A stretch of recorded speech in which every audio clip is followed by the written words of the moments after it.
Hi, my name is BC Hoffman with Chef BC from DC Catering, and today I'm going to show you how to make cotton candy infused vodka.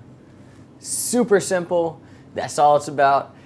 Vodka basically has no true character to it as a whole. The better the quality vodka, the less flavor the vodka is going to have, with the exception of a few really wild, unique ones.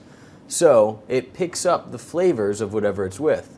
So to really do a cotton candy infused vodka, all you're going to do is you're going to take your vodka and you're going to just pour it right over top your cotton candy. You can use any flavor cotton candy you want. You can use any flavor vodka you want. Any nice pairing will do.